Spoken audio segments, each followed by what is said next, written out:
بسم اللہ الرحمن الرحیم۔ ناظرین، پرانے وقتوں کی بات ہے کہ یمن میں طے نامی ایک قبیلہ آباد تھا۔ اس قبیلے کے سردار کا نام حاتم طائی تھا۔ حاتم طائی اپنی سخاوت اور خدمت خلق کی وجہ سے بہت مشہور تھا۔ اس کی سخاوت کے چرچے دور دور تک پھیلے ہوئے تھے۔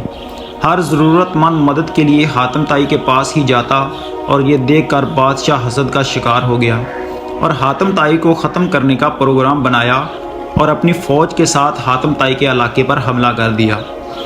حاتم طائی کو یہ جان کر بہت دکھ ہوا اور وہ نہیں چاہتا تھا کہ بے گناہ لوگ میری وجہ سے مارے جائیں، اس لیے اس نے اپنا شہر چھوڑنے کا فیصلہ کیا اور پہاڑوں میں جا کر چھپ گیا۔ بادشاہ اپنی فوج کے ساتھ جب شہر میں داخل ہوا تو کسی نے اس کی فوج کا مقابلہ نہ کیا، کیونکہ حاتم طائی شہر چھوڑ کر چلا گیا تھا۔ بادشاہ نے حاتم طائی کا تمام مال و اسباب لوٹ لیا اور اس کے ساتھ ہی بادشاہ نے اعلان کر دیا کہ جو شخص حاتم طائی کو ڈھونڈ کر لائے گا اس کو بہت بڑا انعام دیا جائے گا۔ حاتم طائی نے پہاڑ کی ایک گفا میں پناہ لے رکھی تھی۔ ایک روز اسی گفے میں قریب ایک بوڑھا لکڑہارا اور اس کی بیوی لکڑیاں کاٹ رہے تھے اور وہ بہت غریب تھے۔ لکڑہارے کی بیوی حسرت سے بولی، کاش حاتم طائی ہمارے ہاتھ لگ جاتا تو ہم اسے بادشاہ کے حوالے کر کے انعام پا لیتے اور آرام کی زندگی بسر کرتے۔ لکڑہارا بولا، فضول بات ہے، مت سوچو، ہماری ایسی قسمت کہاں کہ حاتم طائی ہمارے ہاتھ لگ جائے اور ہم انعام حاصل کر کے آرام سے زندگی بسر کر سکیں۔ حاتم طائی کوفے کے اندر بیٹھا یہ باتیں سن رہا تھا اور اس نے سوچا کہ کاش میں ان کے کام آ سکوں۔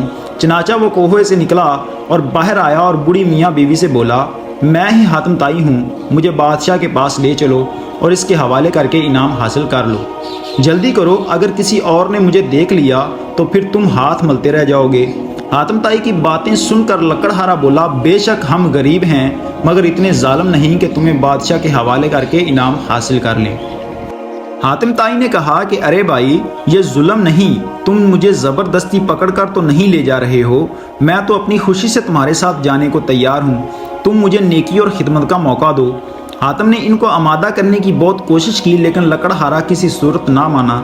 لکڑہارا اور حاتم اس بحث میں مصروف تھے کہ کچھ اور لوگ حاتم کو تلاش کرتے ہوئے ادھر آ پہنچے۔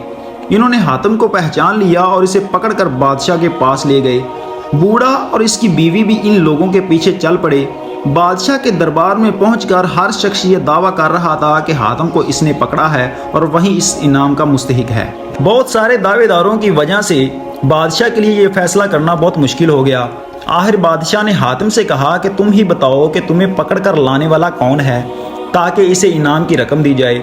حاتم بولا، حضور والا، سچ تو یہ ہے کہ مجھے پکڑنے والا بوڑھا لکڑہارا ہے جو چپ چاپ پیچھے کھڑا ہے اور یہ تماشا دیکھ رہا ہے، باقی لوگ انعام کے لالچ میں جھوٹ بول رہے ہیں۔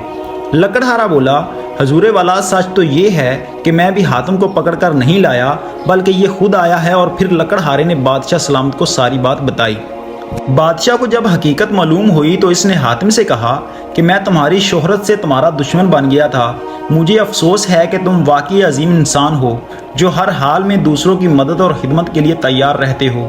میں تم سے اپنے لیے معافی مانگتا ہوں۔